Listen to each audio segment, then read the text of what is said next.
जय हिंद बच्चों। ये अपन पढ़ रहे हैं यूनिट 2 ट्रिपल ई बी की। ट्रिपल ई बी का फुल फॉर्म क्या है? Economic environment of business. ठीक है बच्चों, इकोनॉमिक एनवायरनमेंट ऑफ बिजनेस। इसके अंदर सबसे पहला टॉपिक देख लेते हैं राजनीतिक कानूनी पर्यावरण। पॉलिटिकल एनवायरनमेंट ऑफ बिजनेस, व्यवसाय की राजनीतिक पर्यावरण।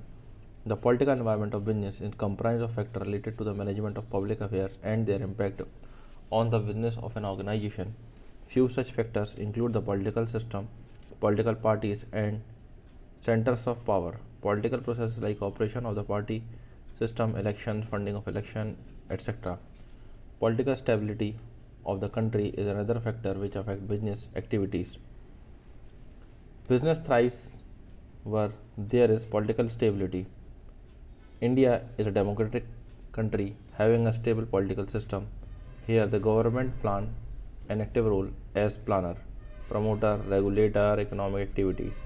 Businessmen, therefore, are conscious of the political environment that their organization face. Most governmental decisions related to business are based on political consideration. व्यवसाय का राजनीतिक पर्यावरण सार्वजनिक मामलों में प्रबंध से संबंधित कारकों तथा एक संगठन के व्यवसाय पर उनके प्रभाव से संगठित होता है।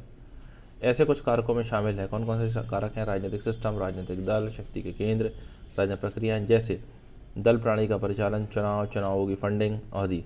देश का राजनीतिक स्थिरता अन्य कारक है जो व्यवसायिक गतिविधियों को प्रभावित करता है। व्यवसाय समृद्ध होता है जहाँ राजनीतिक स्थिरता होती है। भारत एक स्थिर राजनीतिक प्रणाली वाला एक प्रजातांत्रिक देश है। यहाँ सरकार आर्थिक गतिविधि के नियोजक, प्रवर्तक तथा विनियामक के रूप में एक क्रियाशील भूमिका निभाती है। अतः व्यवसायी राजनीतिक पर्यावरण के बारे में सचेत रहते हैं जिनका उनके संगठन सामना करते हैं। व्यवसाय का संबंध ज़्यादातर सरकारी निर्णय राजनीतिक विचारों पर आधारित होता है। सिंपल सा मैंने आपको कानूनी परिणाम बता दिया। टोटल राजनीतिक विचारों पर ही आधारित होता है। आगे राजनैतिक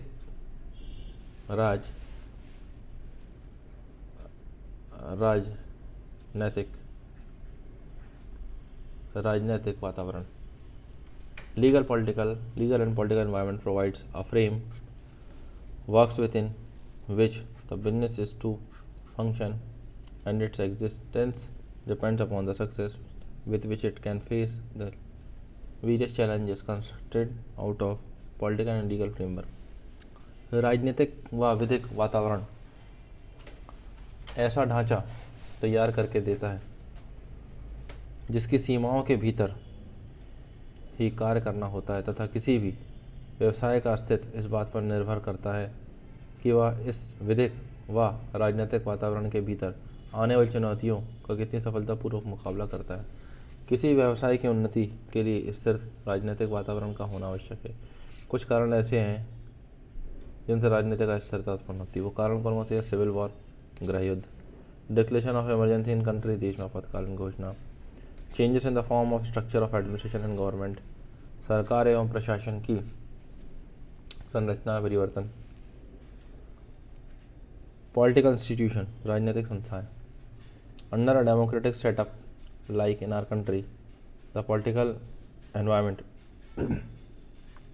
comprises 3 vital political institutions. हमारे देश की तरह लोकतांत्रिक राजनीतिक व्यवस्थाओं में 3 प्रकार की संस्थाएं हैं। फर्स्ट है लेजिस्लेचर, सेकंड है एग्जीक्यूटिव, थर्ड जुडिशरी। विधानपालिका, प्रशासन, न्यायपालिका। ठीक है, ये 3 है।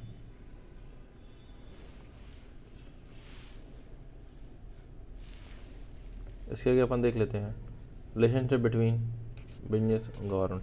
व्यवसाय तथा सरकार के बीच संबंध कैसा है? सरकार तथा व्यवसाय व 2 संस्थान है जिनका समाज पर प्रभुत्व है। बिजनेस नौकरियों की रचना, मजदूरों को प्रशिक्षण, वस्तुओं तथा सेवाओं का उत्पादन हेतु आर्थिक साधन प्रदान करता है। राष्ट्रीय सुरक्षा, आर्थिक तथा भौतिक हानि से नागरिकों की रक्षा, यह सुनिश्चित करना कि अर्थव्यवस्था प्रभावी तथा सुचारू रूप से चले, यह सरकार का कार्य है। Next, relationship between government and business. अभी हमने देखा बिजनेस एंड गवर्नमेंट। अब देखिए बिजनेस और गवर्नमेंट के बीच और क्या संबंध है। सबसे पहला है सरकार तथा व्यवसाय के मध्य संबंध निम्न बिंदुओं के द्वारा स्पष्ट किया जा सकता है। सरकार पब्लिक पॉलिसी गठन करती है जो कई व्यावसायिक गतिविधियों को समर्थन प्रदान करती है, पहला पॉइंट ये। दूसरा, व्यवसाय हेतु सबसे बड़ा ग्राहक है। Government is the biggest customer of business. Government business का सबसे बड़ा कस्टमर है। मतलब ये बहुत इंपॉर्टेंट पॉइंट है। ये क्या बहुत इंपॉर्टेंट पॉइंट है आपका। Business and government often work cooperatively with each other. व्यवसाय तथा सरकार अक्सर एक दूसरे के सहयोग कार्य करते हैं। चौथा, government policies can affect the survival of a company और इंडस्ट्री। किसी कंपनी अथवा उद्योग के बचाव को सरकारी नीतियाँ प्रभावित कर सकती हैं। फॉर द अबव रीजन, जो भी रीज़न मैंने अभी आपको यहाँ दिए, the corporate executives and business managers must be aware of the government environment, otherwise they would not be able to use government for their benefit or to avoid the harms by it. उक्त कानून से corporate कार्यपालिकाओं तथा business प्रबंधकों को सरकारी परिवेशों की पूरी जानकारी होनी चाहिए, अन्यथा वह अपने हित में सरकार का उपयोग नहीं कर पाएंगे अथवा उसके द्वारा नुकसान से नहीं बच पाएंगे। मतलब जो गवर्नमेंट की नीतियाँ वो आपको पता होना चाहिए कि हमें सरकार से क्या बेनिफिट्स क्या दे रही है गवर्नमेंट, बेनिफिट्स क्या दे रही है गवर्नमेंट, ठीक है, बिजनेस के लिए। ये सब आपको पता होना चाहिए, ठीक है। Next, different roles of the government. सरकार की विधिक भूमिकाएं। Government not only play the important roles in economy shown is figure. सरकार 4 भागों में बांटा गया जैसे निम्न। ये सरकार है, ये 4 भाग, रेगुलेशन, प्रमोशन, एंटरप्रेन्योरशिप, प्लानिंग। और ये सब किस पे इफेक्ट करती है, इकोनॉमी पे। ये सब किस पे इफेक्ट कर रही है, आपकी इकोनॉमी पे। ये economic role of government. Next topic है MRTP, मोनोपोलीज। मैंने क्या बोला, monopolies and restrictive trade practice. यहाँ होगा एक, keeping in mind the recommendation of the monopoly investigation commission, the government has pass the monopoly restrictive trade practice act 1969 which involved the country from June 1970। एकाधिकार जांच आयोग, मैंने क्या बोला, एकाधिकार जांच आयोग की सिफारिशों को ध्यान में रखते हुए सरकार ने एकाधिकार एवं प्रतिबंधात्मक व्यापार व्यवहार अधिनियम 1969 में पारित किया, जो कि देश में 1970 में लागू हुआ। अब कुछ विशेषताएं हैं उसकी। ऑब्जेक्टिव्स ऑफ एक्ट क्या क्या है। अधिनियम का उद्देश्य to see that the functioning of economic system should not be in such a way that there is centralization of economic power against the public interest। यह देखना कि आर्थिक प्रणाली का कार्य संचालन इस प्रकार न हो कि उससे जनहित के विरुद्ध आर्थिक शक्ति के केंद्रीकरण को जन्म मिले। दूसरा पॉइंट है to control such monopolistic and restrictive trade practice which are against the public interest. ऐसे एकाधिकारिक एवं प्रतिबंधात्मक व्यवहार को नियंत्रित करना जो जनहित के विरुद्ध है। तीसरा, to find out the effect of monopolies and restrictive trade practice on the common people and to propose reformative action. जन सामान्य पर एकाधिकार व्यवहारों एवं प्रतिबंधात्मक व्यापार व्यवहार को पड़ने वाले प्रभावों को मालूम करना एवं सुधारात्मक कार्रवाई प्रस्तावित करना। ये सब क्या है, इसकी विशेषताएं। अब MRTP में संशोधन, अमेंडमेंट्स हुए जो भी, ठीक है। क्या हुआ, सबसे दिसंबर 1991 में MRTP अधिनियम में संशोधन किया गया। इसका मुख्य उद्देश्य भारतीय उद्योग अंतर्राष्ट्रीय स्तर पर अधिक प्रतियोगी बनाना है। इस अधिनियम को संशोधन किया गया। MRTP आयोग के अधिकारों में वृद्धि। MRTP आयोग का अदालतों के समझ सकते हैं दी गई, किसको, MRTP को, ठीक है। फिर से पढ़ लीजिए, monopolies and restrictive trade practice act, monopolies and restrictive trade practice act. इसके आगे न मानने पर कानूनी कार्रवाई की जाएगी। दूसरा, अनुचित व्यवहार की नहीं पर इसमें किसी वस्तु की बिक्री, उसकी पूर्ति, उपयोग आदि के संबंध में अपनाए गए अनुचित तरीकों को भी शामिल किया जाएगा। फिर प्रभावपूर्ण उद्यमों की नई परिभाषा। अधिनियम में किए गए संशोधन के अनुसार किसी उद्यम की प्रभावशीलता को उसकी लाइसेंस क्षमता से नहीं वरन उसकी वास्तविक उत्पादन मात्रा से माना जाएगा। चौथा, तीनों में चौथा, सही वर्णन। संशोधन के अनुसार कंपनियों को अपने विवरण पत्रों में अपनी स्थिति का सही विवरण देना चाहिए। गलत और गुणात्मक विवरण को अनुचित माना जाएगा तथा इसके विरुद्ध कार्रवाई की जाएगी। ये इसके अधिनियम संशोधन थे। नेक्स्ट पॉइंट है आपका industrial development and regulation act 1951। औद्योगिक विकास तथा अधिनियम 1951 क्या है, इसमें पढ़ते हैं। The industrial act was passed by the parliament 1951 and it has been amended several times ever since. ठीक है, अक्टूबर 1951 में अधिनियम को संसद में पास किया गया था। उसके पश्चात में कई संशोधन किए गए जिससे उनके पूरे भारत में लागू। इस अधिनियम के प्रावधान में उनके उपक्रमों को संबंधित है जो इस कानून के अंतर्गत आते हैं। इसकी व्यवस्था उन सभी उद्योगों संबंध रहता है अनुसूचित लोगों में किसी वस्तु को बंद कर रहे हैं। अनुसूचित उद्योग वे उद्योग जो अधिनियम के वेतन सूची में शामिल किए गए हैं। इस प्रकार अधिनियम के उद्योग उपक्रम से ऐसे उपक्रम से है जिसका संबंध अनुसूचित उद्योग से हो तथा किसी व्यक्ति, संस्था, सरकार द्वारा या उसके कारखानों से चलाया जाए। इस अधिनियम के अनुसार कारखाने का अर्थ उस संस्थान से है जहाँ पर निर्माण कार्य चल रहा है। जहाँ पर क्या चल रहा है, निर्माण कार्य चल रहा है। अब उसके क्या क्या हो रखता है, जहाँ पर ऊर्जा की मदद से कार्य चल रहा हो तथा 50 या उससे अधिक मजदूर काम कर रहे हैं या पिछले महीनों से भी काम किया हो। दूसरा, ऊर्जा के बिना कार्य चल रहा हो तथा 200 या उससे अधिक मजदूर कार्य पर लगे हैं या पिछले 12 महीने से कभी काम पर लगे थे। तीसरा है व्यापार गृह तथा वित्तीय संस्थानों अधिनियम के अधीन नहीं आती, इसके अंतर्गत सिर्फ निर्माण में लगे उपक्रम आते हैं। As the clear for the name of act, the act seeks to ensure planned industrial development of the country by regulation, control and development of the industries which are included in the first schedule of act। इस प्रकार इस अधिनियम के नाम से स्पष्ट है कि अधिनियम उन उद्योगों जो प्रथम सूची में आते हैं के नियमन, नियंत्रण और विकास द्वारा देश नियोजित औद्योगिक विकास में सहायता करता है।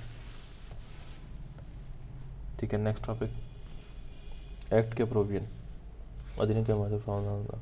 अधिनियम 31 खंडों में विभाजित किया गया है, तभी मोटे तौर पर 3 भागों में बांटा गया। सबसे पहला क्या, रिस्ट्रिक्टिव, रिफॉर्मेटिव, क्रिएटिव। ये कितना हो गया, ये फर्स्ट है, ये सेकंड, ये थर्ड। ठीक है, 3 भागों में बांटा गया है। कितने भागों में, 3 भागों में। सबसे पहला पढ़ लेते restrictive. The purpose of restrictive provision is to check the unfair practice adopted by industries. These provisions are also known as the preventive provision. The main provisions are प्रतिबंध प्रावधानों का उद्देश्य उद्योगों द्वारा किए जाने वाले कपटी कार्यक्रमों को रोकना है। कौन से कपटी, इस व्यवस्था को प्रतिबंधक व्यवस्था कहा जाती है। मुख्य प्रतिबंध प्रावधान है registration and licensing, investigation of industries, cancellation of licence. जो भी काम कोई भी फर्जी तरीके से जो भी चीज़ें हो रही हैं उन सब पे शिकंजा कसना। बी है आपका रिफॉर्मेटिव, सुधारात्मक प्रावधान। इस व्यवस्था का कार्य औद्योगिक उपक्रमों को महत्वपूर्ण सुधार लाना है। कुछ महत्वपूर्ण सुधार संबंधी प्रावधान निम्नलिखित है। रिफॉर्मेटिव प्रोविजन, डायरेक्ट मैनेजमेंट और control by government, control on price, supply and distribution. Creative, the purpose of creative provision is to raise the mutual confidence and to elect cooperation between the workers, consumer, industry and central government. Following are the some specific measures। प्रावधानों का उद्देश्य आपसी विश्वास को बढ़ाना तथा मजदूरों, ग्राहकों, उद्योग तथा केंद्रीय सरकार के समन्वय स्थापित करना है। प्रावधानों के अंतर्गत आयोग सम्मिलित किया गया। Creative provision, development councils, levy and collection of cess, central advisory council. Next आप फेमा। फेमा क्या है, FERA had outlived its utility and account of development since the process of liberalization and globalization started major events। जब से उदारीकरण, वैश्वीकरण की प्रक्रिया विकास आरंभ हुई तब से फेरा ने उपयोगिता खो दी है। कुछ प्रमुख जैसे कि विदेशी विनिमय संसाधनों के महत्वपूर्ण वृद्धि। दूसरा, विदेशी व्यापार में बढ़ोतरी। तीसरा, आयात निर्यात करों का वैज्ञानिकरण। चौथा, चालू खाता परिवर्तनीयता। पांचवा, विदेशों में भारतीय विनियोग का उदारीकरण। छठवा, भारतीय निगमों द्वारा बाहरी वाणिज्य की मात्रा में वृद्धि। भारत में स्कंद बाजार में विदेशी निवेशकों द्वारा हिस्सेदारी। उसके बाद, considering these developments in economic environment, FEMA aims to simplifying, consolidating and amending foreign exchange with the objective of facilitating external trade and payment and for promoting the orderly development and maintenance of foreign exchange market in India।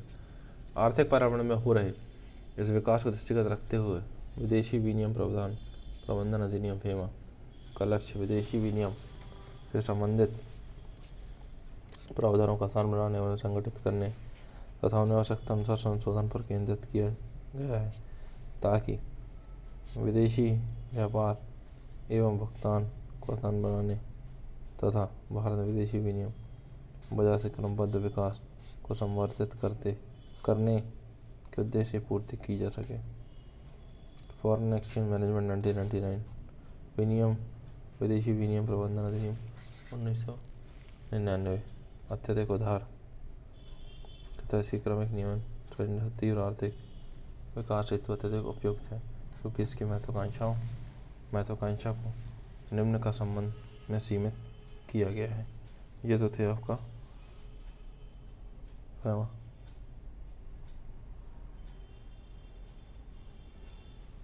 Next,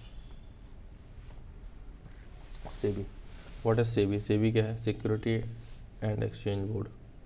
क्या है? Security, याद कर लीजिए, मैं इसको लिख रहा हूँ क्योंकि बहुत इंपॉर्टेंट है। सिक्योरिटी एंड एक्सचेंज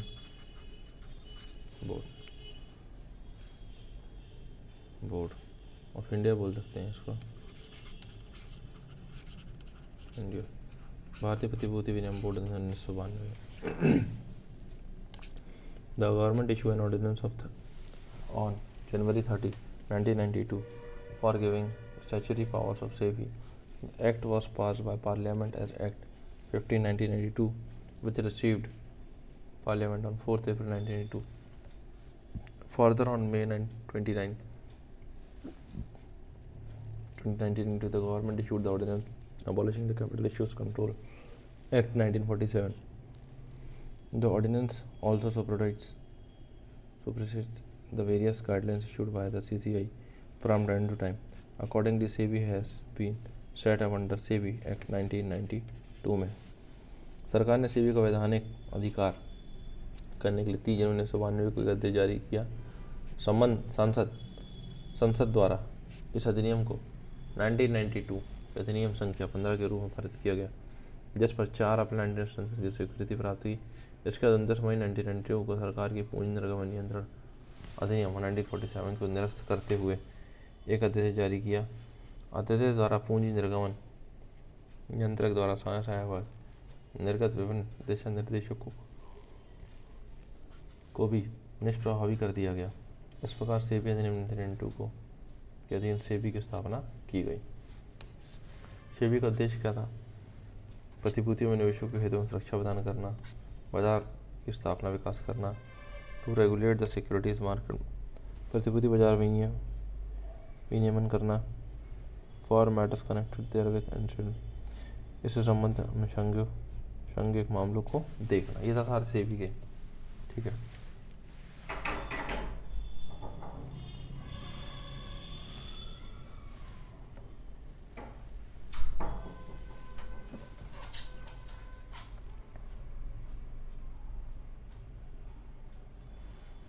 फिर देखिए बोर्ड का प्रबंध, बोर्ड की स्थापना, ठीक है। Formation of board, the management of board as per section 4 of the SEBI act 1992 as amendment by securities and exchange board of India act 2002।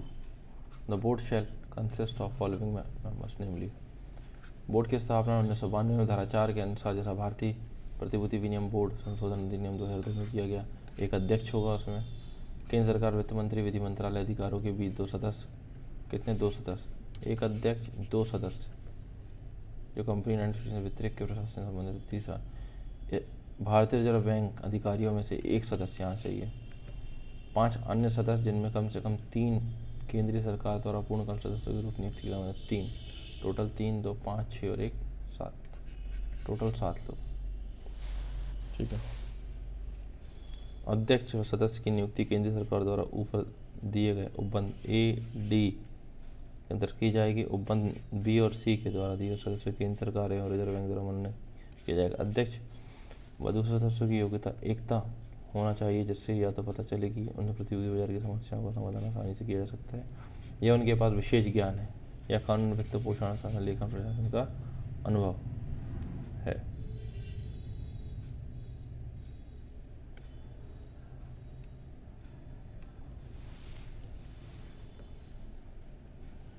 फिर एक पॉइंट है आपका उपभोक्ता संरक्षण अधिनियम 1986 के उद्देश्य। भारत एक विशाल देश है। यहाँ अधिकांश उपभोक्ता न केवल गरीब हैं बल्कि असहाय संगठित भी है। पुनः भारत को बाजार सामान्यतः विक्रेता बाजार तथा उपभोक्ताओं को मूर्ख बनाना बड़ा आसान है। अब यह महसूस किया गया है कि एक सामान्य उपभोक्ता को न तो ज्ञान होता है, न ही पूर्ण जानकारी। अनैतिक व सिद्धांत विरुद्ध विक्रेताओं की चालों से आज का उपभोक्ता न केवल बचाव चाहता है बल्कि मतभेद की स्थिति में उत्पन्न होने पर सहयोग की मांग भी करता है। एक सामान्य उपभोक्ता इस स्थिति में नहीं होता कि वह दिवाई न्यायालय में जाए। आज के समय में उन शिकायतों के प्रति तीव्र सस्ता एवं तुरंत न्याय चाहिए जो उसने तुरंत प्रस्तुत की है। इस संबंध में सशोड़ी सहायता सरकार द्वारा प्रदान की गई है। 1986 में केंद्र सरकार ने एक कानून लागू किया जिसे उपभोक्ता संरक्षण अधिनियम 1966 के नाम से पुकारा जाता है। इसको अपन क्या बोलते हैं? Consumer protect act 1986। ठीक है। Next, main features. इस एक्ट के मेन फीचर्स क्या क्या? सबसे पहला, गलत व्यवहारों से बचाव। यह अधिनियम व्यापारियों के गलत व्यवहारों से बचाव के लक्ष्य ताकि उपभोक्ताओं के हित की सुरक्षा की। दूसरा, उपभोक्ताओं का संरक्षण। व्यापारियों की संभावित छलपूर्ण गतिविधियों के विरुद्ध उपभोक्ताओं को संरक्षण उपलब्ध कराने का लक्ष्य रखता है। यदि यह अधिनियम नहीं होता तो उपभोक्ताओं को हानियां वहन करनी पड़ती। उपभोक्ताओं के विवादों का समाधान। यह अधिनियम उपभोक्ताओं कैंसिलों तथा अन्य संस्थानों को उपभोक्ताओं के परिवेदनाओं तथा संबंधित विषयों का समाधान के लिए प्रावधान करने का लक्ष्य रखता है। चौथा, क्षमता के अनुसार यह अधिनियम व्यापारियों के गलत व्यवहारों के कारण उपभोक्ताओं को कारित होने वाली हानियों की चिंताओं को खत्म करने का लक्ष्य रखता है। अतः यह न सिर्फ एक व्यक्ति की क्षमता में सुधार करता है वरन जनता की क्षमताओं में भी सुधार करता है। पांचवा, आर्थिक प्रगति में मदद। अधिनियम समाज की क्षति की विशाल हानियों संरक्षित करके जनता की बेहतरी हेतु एक पहल उपलब्ध कराता है। यह इस तरह देश की आर्थिक प्रगति में मदद करता है। इसके एक्ट के जो फीचर्स इसको ध्यान से बच्चों पढ़ लेना। ओके, मैंने आपको सारी चीज़ें बता दी हैं। ये था MB 108 है। इसके 2 चैप्टर्स आपके हो गए हैं। 2 चैप्टर्स डन। अपकमिंग वीडियोस में नेक्स्ट चैप्टर आएंगे। अपकमिंग वीडियोस में नेक्स्ट चैप्टर।